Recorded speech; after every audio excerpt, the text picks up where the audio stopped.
오늘 말씀 제목 함께 따라 하실까요? 매임으로 얻는 자유. 자유라고 하는 것은 어떤 것으로부터 매이지 않는 것일 텐데, 오늘 설교의 제목은 오히려 매일 때에 자유가 있다라고 하는 의미의 표현입니다. 이 역설적인 표현의 의미가 도대체 무엇을 말하는 것인지 오늘 그것을 통해 하나님의 말씀을 나누려고 합니다.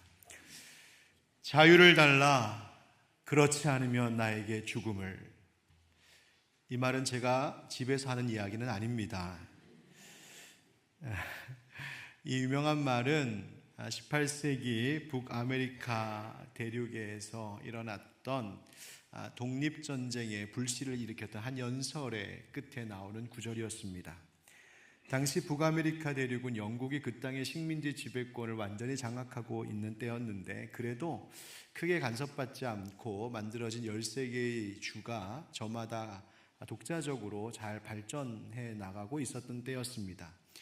그런데 유럽에서 전쟁이 있었고, 그 전쟁에서 영국이 큰 경제적인 손실을 보자 그것을 채우기 위하여서 이 식민지 삼고 있는 아메리카 대륙에다가 어마어마한 과세 정책을 시작하게 됩니다. 마치 요즘 트럼프가 엄청난 관세를 때리고 있는 것처럼 그런 일들이 막 벌어졌습니다. 더군다나 또 영국이 세운 동인도 회사의 경영난이 일자 그것을 또 메꾸기 위하여서 무슨 조치를 취했냐면, 그 북아메리카 대륙에서 판매되는 마시는 차, 그 차를 다른 어떤 회사도 판매할 수 없고 오직 영국의 동인도 회사만 독점하여서 판매하는 정책을 세워서 시행합니다. 이에 분노한 그 북아메리카의 대륙의 주민들이 보스턴 항구에 도착한 차를 실어 온 선박에 올라타서 그 모든 차를 물속의 바다에 던져버리는 소위 보스턴 차 사건이 발생하게 됩니다.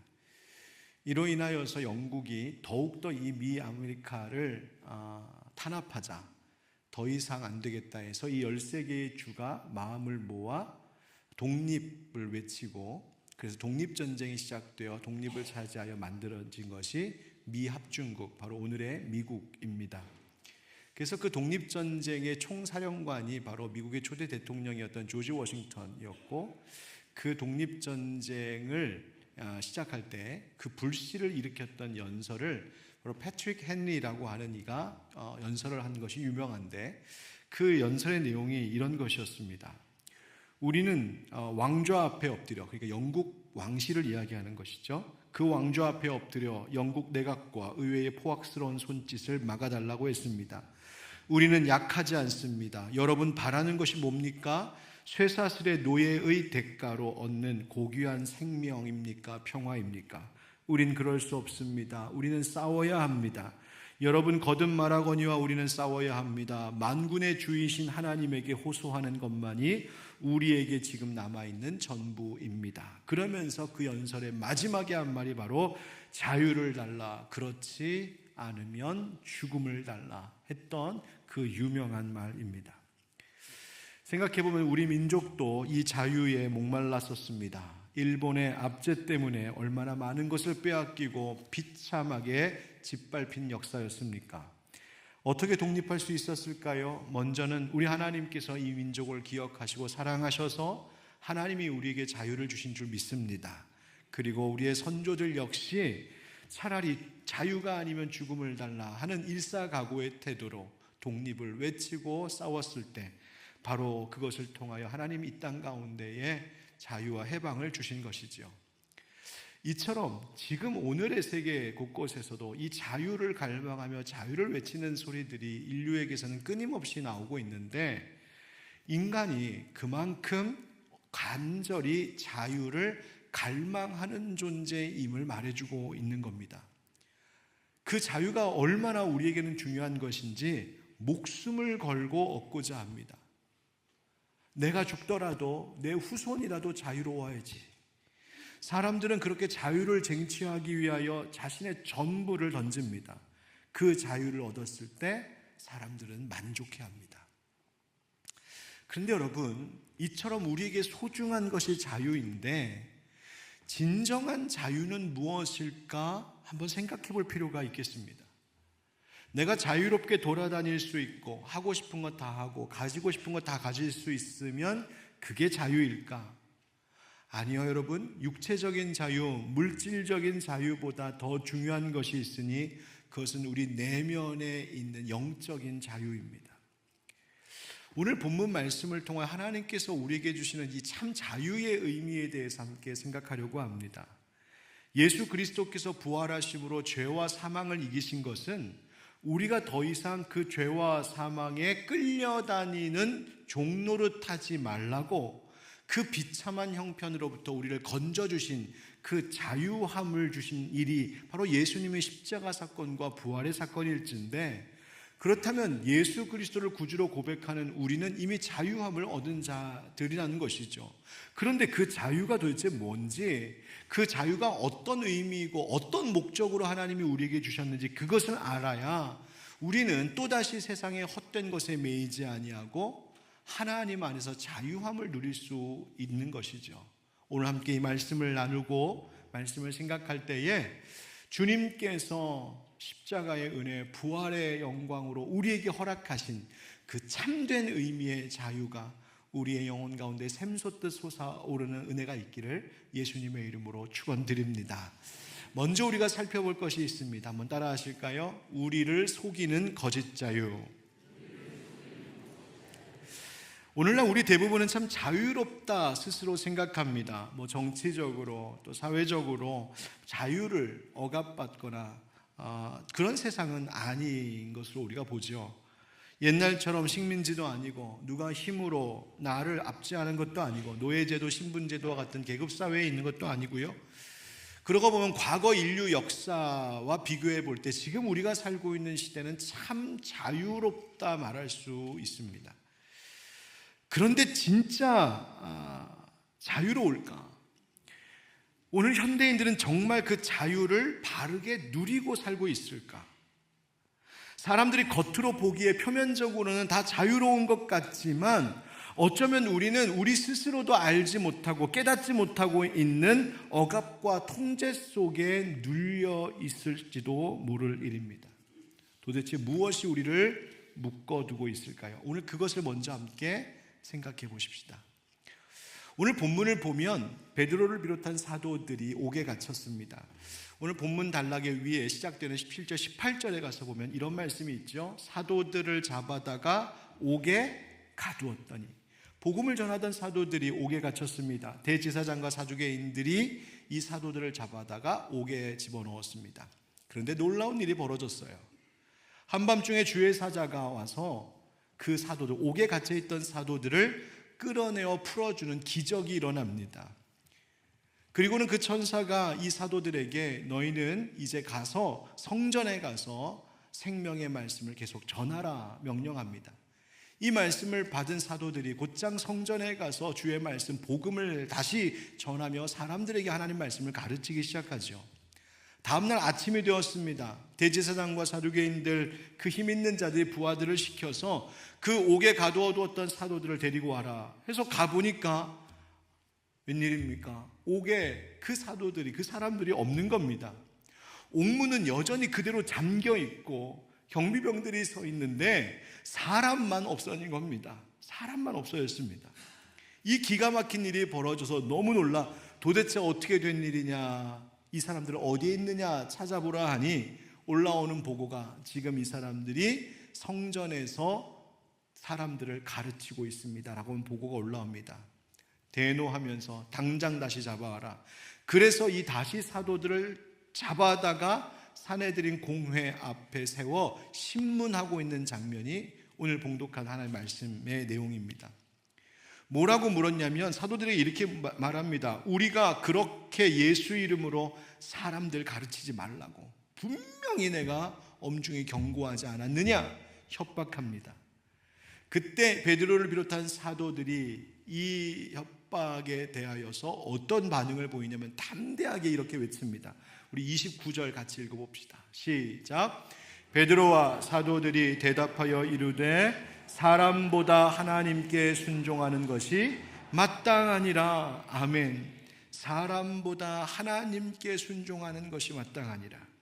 여러분, 이 말은 무엇이냐면 우리는 세상의 권세자들에게 속한 자가 아니라 하나님께 속한 자이니 세상의 어떤 권세도 우리를 억압하고 우리를 사로잡을 수 없습니다. 우리는 하나님께만 순종합니다 라고 외친 신앙 고백적인 선언이었습니다. 지금 이 사도들을 협박하고 있고 경고하고 있는 이 사람들은 당시 유대민족 최고의 권세자들입니다. 그들에게 지금 저항하고 있습니다. 또 그들이 이 말을 할 때 그곳에 사두개인들이 있었는데, 사두개인들은 어떤 사람들이냐면 사후세계를 믿지 않고 부활을 믿지 않는 매우 현실주의적인 사람들이었습니다. 그 사람들에게 뭐라고 말하냐면 당신들이 죽인 예수를 하나님께서 다시 살게 하셨다, 예수님 부활하셨다 말합니다. 이 말을 듣고는 그 사람들이 대노하면서 사도들을 없애버려야겠다 생각하기 시작한 것이죠. 자, 여러분 한번 마음속에 그림을 그려보십시오. 한쪽에는 사도들이 있습니다. 묶여있는 자들. 다른 한쪽에는 이들을 잡아와 협박하고 있는 권세자들이 있습니다. 현실적으로 보았을 때, 표면적으로 보았을 때 누가 자유로운 사람이고 누가 매여 있는 사람일까요? 사도들은 옥에 갇혀 있다가 또다시 붙잡혀온 사람들입니다. 권세자들에게 압제를 당하고 있습니다. 힘 있는 자들이 이 사람들을 통제하려고 하고 심지어 죽이려고까지 하고 있습니다. 사도들 자유를 빼앗긴 사람들처럼 보이죠. 반대로 대제사장과 사두개인들은 자유롭게 보입니다. 자유롭게 돌아다닐 수 있었고 마음대로 말할 수 있었고 그들이 가지고 있는 권력으로 자신들이 하고 싶은 대로 마음대로 하며 사람들 부하들을 부릴 수 있었고 이 사람 데려와라 저 사람 잡아와라 명령하면서 통제할 수 있을 만큼 자유로워 보이는 사람들입니다. 현실적으로 보면 이 대제사장들과 사두개인들이 자유롭게 보이는 것이죠. 사도들은 자유롭지 못한 것 같습니다. 묶여있는 자들 같습니다. 그런데 여러분, 그것이 정말 다일까? 성경은 그렇지 않다고 말하는 것입니다. 다시 봐라, 실상은 그 반대다라고 말하는 것이 성경의 말씀입니다.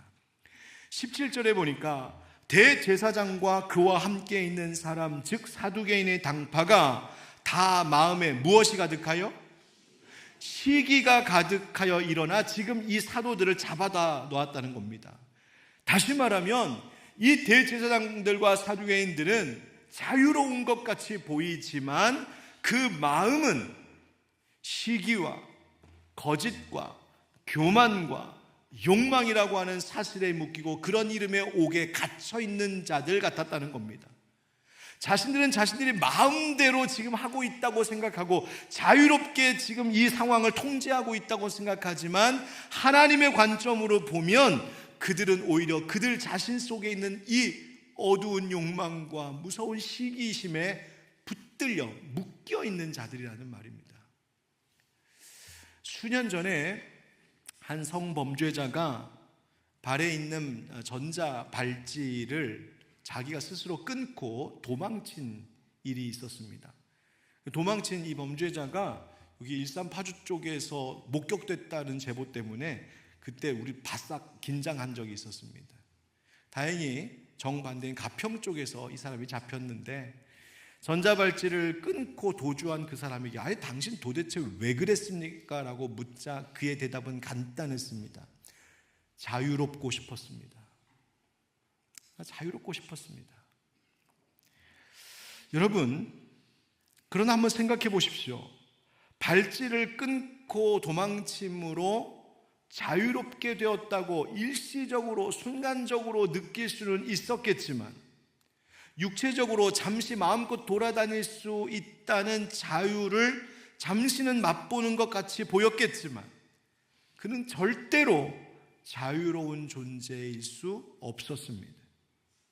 전자발찌보다 더 그 존재를 묶어두고 있었던 것은 육체의 정욕에 이끌리는 추악하고 부정한 탐욕과 범죄라고 하는 그 이름과 영적으로도 죄악의 권세에 묶여 있었던 것, 그리고 또다시 다가올 일에 대한 두려움과 공포에 그는 오히려 더 꽁꽁 묶여 있었습니다. 다시 말하면 우리는 겉으로 보이는 자유로움에 속지 말아야 한다는 것입니다. 당장 내 몸이 자유롭고 내가 하고 싶은 거 다 할 수 있다고 해서 그것이 진정한 자유가 아니라는 말입니다.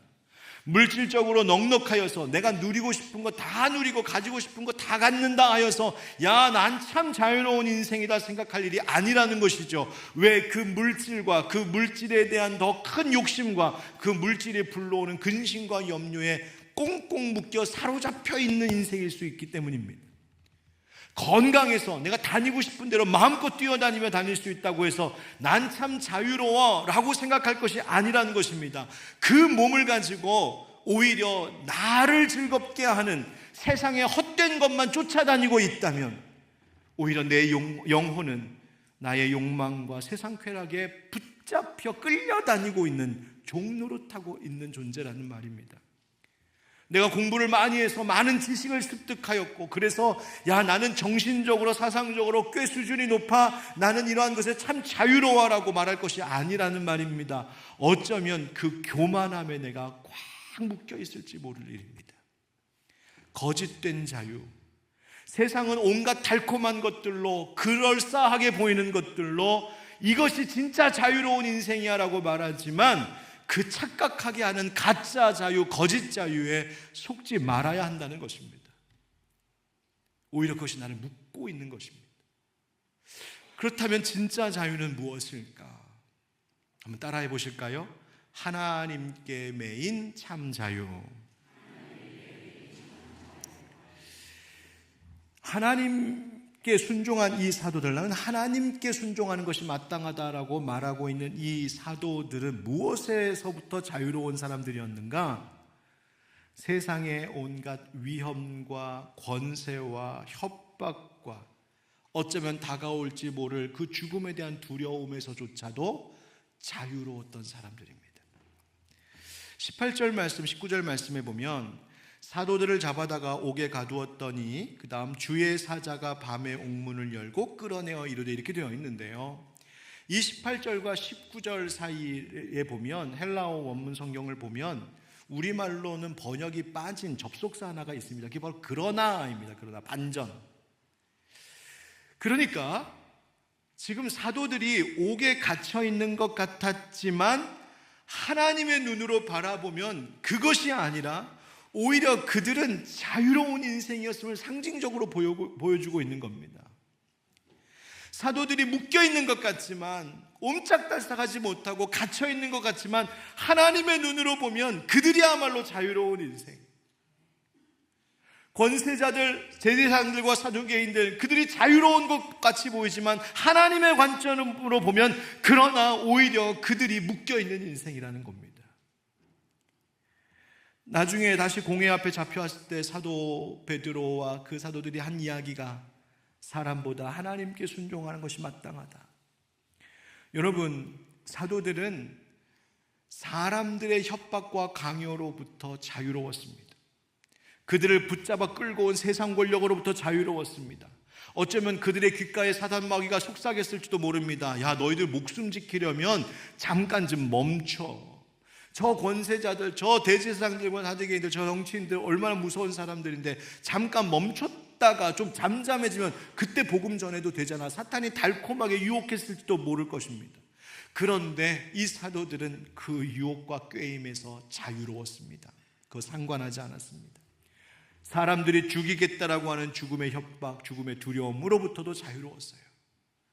예수님도 그러셨죠. 예수님 40일 동안 광야에서 금식하셨을 때에 사단 마귀가 예수님을 시험했습니다. 유혹했습니다.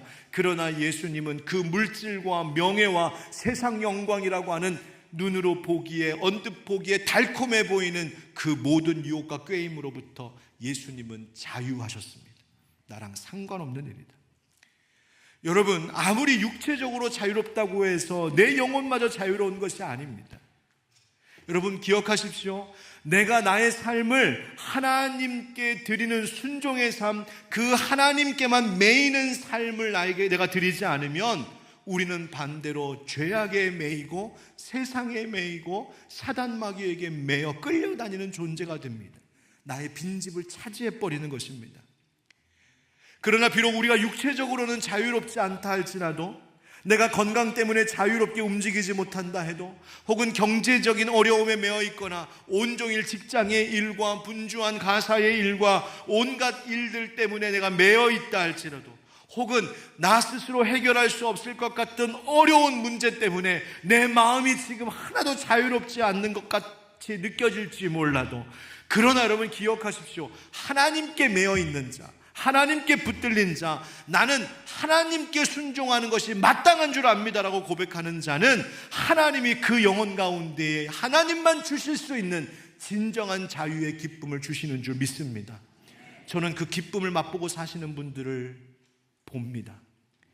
여러분, 우리 교회에, 지금도 이 자리에도 많으시지만 우리 교회에 연세가 지긋한 어르신들이 참 많이 계십니다.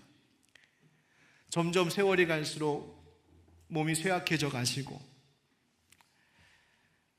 육신적으로 보면 예전보다는 덜 자유로우신 것 같습니다. 거동하는 것도 불편하고 나오시지 못할 때도 있고, 그런데 주일 예배, 수요 예배 때에 지팡이를 짚으시거나 어떤 보조기구에 의지하여서 힘겹게 나오시는 분들을 뵈면 언뜻 봤을 때 저분 참 불편하시겠네, 참 몸이 약해지셔서 자유롭지 못하게 되셨네 라고 겉으로 보면 말할 수 있을지 몰라도, 아니요, 하나님의 관점으로 보면 이분들이야말로 진정한 자유를 누리고 계신 분들.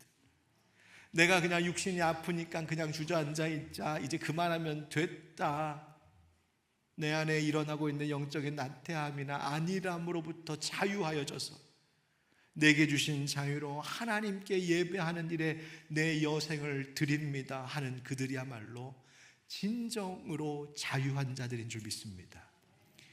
지난 주일 부활절에 우리가 세례를 베풀었는데, 그 세례식 때 준비하고 계시다가 참석하지 못한 분이 계십니다. 세례를 꼭 받고 싶으셨는데 암투병 중이셔서 나오시질 못했습니다. 많이 위중하시고 병원에서 절대 외출을 금하는 바람에. 그래서 제가 그 소식을 듣고 월요일 날, 그 다음날 월요일에 제 안사람과 함께 신촌 세브란스 병원을 달려갔습니다. 가서 뵈니까 세례 받는다고, 제가 병상 세례 베풀러 갔거든요. 세례 베푼다고 환자복도 벗으시고 일상복으로 싹 갈아입으시고, 실내에서 면회가 안 돼서 그 병원에 있는 야외, 꽃들이 가득한 야외 정원에서 저희들끼리만 작은 세례 예식을 드렸습니다. 얼마나 아름다운 예배였는지. 여기 계신 분들처럼 아름다운 찬송 소리가 귀에 들리지 않았지만 진짜로 마치 꽃들이 찬송하고 있는 것 같았어요. 하늘이 축복하고 있는 것 같았어요. 그래서 그 세례, 가족들과 함께 작은 세례 예식을 드리고 나서 그분과 함께 대화를 나누다가 제 마음에 이런 생각이 들었습니다. 이분은 육신의 병과 약함 때문에 부활절에 세례받으러 나올 수도 없을 만큼 육신적으로는 자유롭지 못한 것처럼 보이지만, 아니, 이분이야말로 정말 자유로운 분이시네. 죽음의 두려움으로부터 자유하고 근심과 염려로부터 자유하고 그 모든 눌리는 것들로부터 담대하게 하나님이 새롭게 주시는 그 은혜를 기뻐하는 모습을 보면서 이분이야말로 진짜 자유하네. 푸른 하늘과 아름다운 꽃들 사이에서 성령으로 말미암아 자유하게 된 한 영혼을 목격하고 왔습니다. 여러분, 진짜 자유가 무엇일까? 그것은 눈에 보이는 어떤 것에 내가 자유하고 마음껏 누릴 수 있는 것이 아닌, 혹 그런 것들은 나를 여전히 불편하게 할지라도 하나님이 내 속에 주시는 자유함, 그 불편한 모든 것들이 더 이상 문제가 되지 않고 그 두려웠던 것들이 더 이상 걱정거리가 되지 않는, 하나님께 오로지 내 삶을 맡김으로 인하여 하나님 주시는 그 자유, 여러분, 그 자유가 참 기쁨인 줄 알고 그 기쁨을 누리는 우리 모두가 되기를 예수님의 이름으로 축원드립니다. 이 자유에 대해서 조금만 더 세부적으로 나누어 생각하자면 이렇게 말할 수 있습니다. 첫째, 따라 합시다. 성도는 죄와 사망으로부터 자유합니다. 사도들이 증언할 때 이런 말을 하죠. 너희가 나무에 달아 죽인 예수를 우리 조상의 하나님이 살리시고 십자가의 죽으심과 부활, 그 일이 무엇을 위한 것이었는가? 이스라엘에게 무엇을 주시려고? 회개함과 죄 사함을 주시려고. 여러분, 예수님의 십자가 죽으심으로 말미암아 우리의 죄가 씻김 받았습니다. 예수님께서 나의 죄값을 대신 치르시는 속죄의 제물이 되심으로 나는 이제 더 이상 죄로부터 자유하게 되었고 죄의 결과인 사망으로부터도 자유하게 되었습니다. 우리는 죄와 사망에 끌려다니는 종로로 타지 않아도 된다는 겁니다. 그래서 사도 바울이 로마서 6장에 이렇게 이야기합니다. 죄로부터 해방되어 의에게 종이 되었느니라. 여러분, 여전히 종은 종입니다. 그런데 소속이 달라졌습니다. 소속이 달라졌어요. 나를 이끌어가고 날 다스리는 그 존재가 달라졌습니다. 이제는 죄와 사망, 그 어두운 것들이 날 끌고 다니는 것이 아니라 나를 이끄시고 나를 다스릴 수 있는 것은 오직 그 생명을 주신 주 예수 그리스도 우리 하나님뿐이시라는 것입니다. 그분을 위한, 그분에게 매인 순종의 종, 의의 종으로 사는 자가 되게 하신 은혜가 성도에게 있습니다. 두 번째, 따라합시다. 성도는 성령 안에서 자유합니다. 32절에 보니까 우리는 이 일의 증인이요, 그 다음 뭐라고 말하냐면 하나님이 자기에게 순종하는 사람들에게 주신 성령, 이렇게 얘기합니다. 성령을 누구에게 주신다고요? 하나님께 순종하는 사람들에게 성령 주시더라. 여러분, 그 성령님께서 하나님께 순종하는 자, 하나님께 맡겨진 자들에게 무슨 일을 하실까요? 성령님은 앞서 이야기한 것처럼 우리가 예수님 때문에 죄로부터 자유하게 되었음을 깨닫게 하십니다. 뿐만 아니라 그로 인하여서 내가 죄에 대하여서는 예수님과 함께 죽고 의에 대하여서는 예수님과 함께 다시 산 자임을 알게 하십니다. 그러므로 죄에 대하여서는 반응하지 못하게 의롭고 선한 일에 대하여 적극적으로 반응할 수 있도록 우리를 다스리시는 분이 성령님이십니다. 죄와 맞서 싸울 힘을 주시는 분도 성령님이시요, 헛된 것에 매이지 않도록 나를 이끄시는 분이 성령님이십니다. 세상의 두려움과 온갖 욕망과 헛된 것에 붙들리지 않도록 나를 이끄시는 분이 성령님이십니다. 그래서 성령 충만해야 합니다. 여러분, 교회를 나오지 않는 분들과 대화를 나누다 보면 왜 안 나오십니까? 결국 대답은 이겁니다. 나 좀 자유롭고 싶습니다. 교회에 가면 거기에 끌려다니고 얽매이고 아우 귀찮고 불편합니다. 난 자유하고 싶습니다. 여러분, 그게 진짜 자유일까요? 내 말과 내 감정대로 다 쏟아놓으며 사는 사람들, 내 자유인데, 내 마음인데 내가 하고 싶은 말도 못하고 살아? 여러분, 진짜 그게 자유일까요? 주님의 일을 위하여 헌신하고 나를 드리는 이 헌신의 일에 나는 그런 거 싫습니다. 나는 교회의 일에 얽매이는 거 싫습니다. 교회에 더 깊숙이 발 담그는 거 싫습니다. 난 자유롭게 교회 생활하고 싶습니다. 여러분, 그게 진짜 자유일까요? 아니요. 그것은 진짜 자유가 아니라 오히려 내 속에 있는 육체적인 소욕, 내가 하고 싶은 그 마음, 내가 이렇게 되고 싶은 내 자신, 내 자아의 욕망에 얽매여 있는 거예요. 그건 진짜 자유가 아닙니다. 여러분, 진짜 자유는 무엇일까요? 성령님이 우리에게 주시는 것인데, 성령께서 우리에게 감동을 주셔서 아무리 바쁜 상황 속에서도 하나님 앞에 나와 예배하며 하나님께 내 삶을 드리며 나의 시간을 하나님 앞에 드릴 때 우리는 시간의 주인이 스스로 되고 싶었던 나의 욕망으로부터 자유하게 되는 것입니다. 성령께서 내게 감동 주셔서 내 지금의 삶의 여러 형편들이 어렵고 빠듯하지만 하나님, 내 수입의 10분의 1은 하나님 겁니다. 내가 다른 건 몰라도 이건 건드릴 수 없습니다. 하나님 앞에 그 귀한 예물을 드릴 때 내가 물질의 주인이 되고 싶었던, 혹은 물질로 인하여 근심하고 걱정했던 그 모든 묶임으로부터 난 자유하게 되는 것입니다. 하나님께 맡겼으니.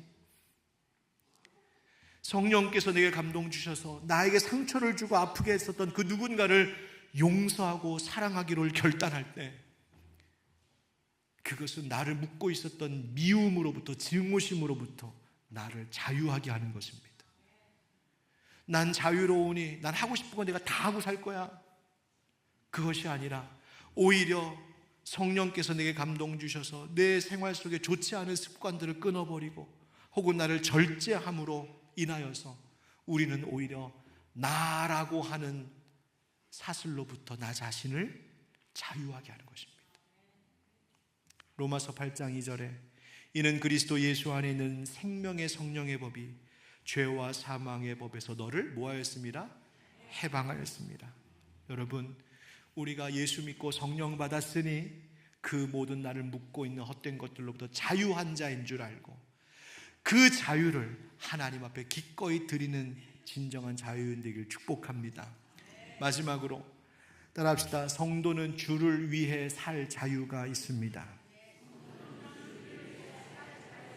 사도들이 말합니다. 우리는 이 일의 증인이라고요. 여기서 이 일이란 예수님의 십자가와 부활과 승천의 사건 뿐만 아니라 이 일을 이 말씀이라고 번역할 수도 있는데, 즉 복음의 증인된다는 거예요.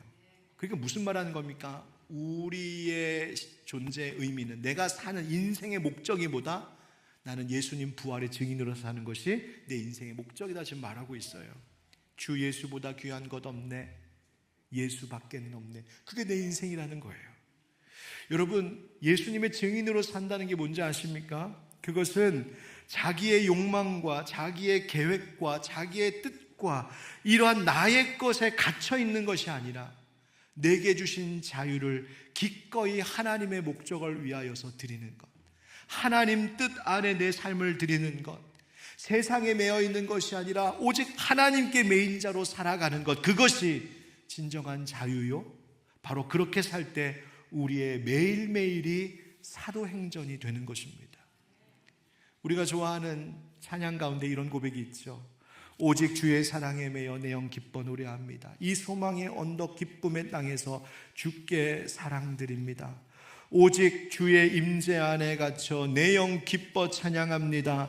이 소명의 언덕 거룩한 땅에서 주께 경배 드립니다.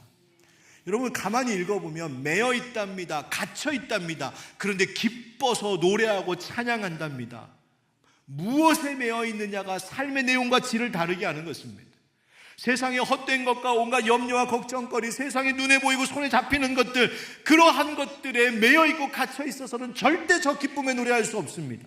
비록 그것은 없을지라도. 그러나 그것으로부터 오히려 자유로워지고 내게 있는 그 자유로 오히려 예수 그리스도 그 주님의 임재 안에 나를 붙들어 맬 때에서만 비로소 노래할 수 있는 노래가 이것입니다. 나는 기뻐 찬양합니다. 이런 찬양의 가사도 있습니다. 내 모든 것 나의 생명까지 나 주님 앞에 드립니다. 주 임재 안에서 이제 내 영혼 자유합니다. 내가 주의 거룩한 이름을 높이며 예배합니다. 어린 양 찬양하리. 내 평생 그 하나로 충분해요. 하나님, 난 이것저것 다 없어도 난 자유롭습니다. 예수님 한 분 계시면 충분합니다. 여러분, 그것이 예수 믿는 자들이 갖는 진짜 자유의 기쁨입니다. 20세기의 위대한 신학자였던 칼바르트라고 하는 이가 부활절의 기도를 했었는데, 오늘 이 기도문을 읽는 것으로 오늘 말씀을 마치겠습니다. 당신은 생명이십니다. 주님, 여기 당신 앞에 모여 함께 부활을 기념하고자 합니다. 당신의 사랑하시는 아들 우리 주 예수 그리스도께서는 우리의 모든 죄악과 더불어 모든 불행과 죽음까지 책임지시고 우리를 대신에 대가를 치르고 고통받으셔서 영원히 그것들을 모두 정복하고 처리하셨습니다. 그렇게 이 부활의 날 당신은 그분이 살아계신 구원자이심을 드러내셨습니다. 우리는 우리의 처지를 잘 알고 있습니다. 그리고 당신은 이를 더 잘 알고 계십니다. 당신은 우리가 우리의 길에서 벗어나 세상과 우리 모두를 위한 일을 행하신 당신을 바라볼 수 있는 무엇을? 자유를 허락하셨습니다. 여러분, 진짜 자유는 이것이랍니다. 내가 쳐다보고 싶은 거 다 쳐다보고, 내가 가고 싶은 데 다 가고, 내가 갖고 싶은 거 다 갖는 게 자유가 아니라 그 세상의 것들에 매이지 않고 내 눈을 들어 하나님을 바라볼 수 있는 것, 내게 주신 자유로 기꺼이 하나님께 붙들릴 수 있는 것, 내 삶의 의지를 하나님께 바칠 수 있는 것, 하나님, 그것이 진짜 자유임을 믿습니다. 그리고 그것을 고백하고 있어요. 그 자유로 어떻게 살아갈 것인가? 이제 우리가 똑똑히 말하고 듣게 하셔서 당신의 참된 말씀이 이 시간 우리를 다스리고 감동하게 하며 채우게 하여 주시옵소서. 그 다음 밑에 가서 보면 이 사건이 우리에게만이 아니라 이 부활 사건이 도시와 나라 곳곳에 사람들이 모여 부활과 생명의 약속을 듣고 붙잡는 모든 것에서 일어나게 하여 주시옵소서.